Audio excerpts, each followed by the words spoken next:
Alerte info, après l'affaire Dada où la Guinée est sous pression pour verser un montant estimé à plusieurs centaines de millions de dollars suite au retrait d'un permis minier, voilà que le pays fait de nouveau face à une nouvelle situation.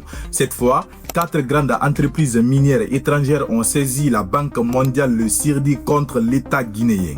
Et il faut comprendre quelque chose d'important avant d'aller plus loin.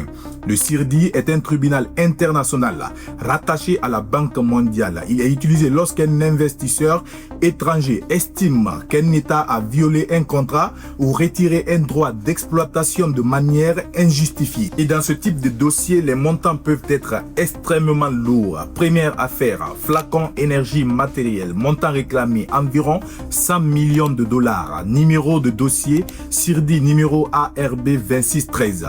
Cette société a perdu son permis d'exploitation en 2025. Elle estime que cette décision constitue une expropriation illégale. Le projet concerné se situe à Lola, dans le secteur du graphite.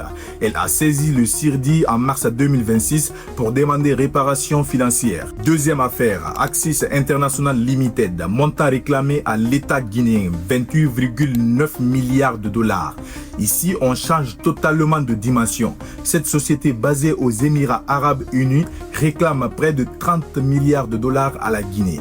Le litige concerne la révocation d'un permis de bauxite dans la région de Bofa. Pour comprendre l'ampleur, ce montant dépasse de très loin la plupart des contentieux connus dans ce type d'arbitrage international. Troisième affaire, Nimba Investment LLC, montant non précisé officiellement. Numéro de dossier CIRDI numéro ARB 2556. Cette société est également concernée par un retrait de permis minier.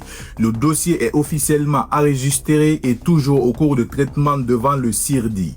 Quatrième affaire, Nomad Bauxite Corporation, montant non précisé officiellement. Numéro de dossier CIRDI numéro 2548. Ce dossier a été enregistré en novembre 2025. À ce stade, le tribunal arbitral est en cours de constitution, ce qui signifie que la procédure est déjà lancée, mais les juges ne sont pas encore totalement désignés. Il faut retenir une chose importante. Toutes ces affaires sont en cours. Aucune décision finale n'a été rendue contre la Guinée. Mais ce qu'il faut comprendre, c'est que ces dossiers montrent une montée importante des contentieux internationaux liés au secteur minier guinéen. Et surtout, des enjeux financiers qui peuvent avoir un impact considérable sur l'État dans les années à venir.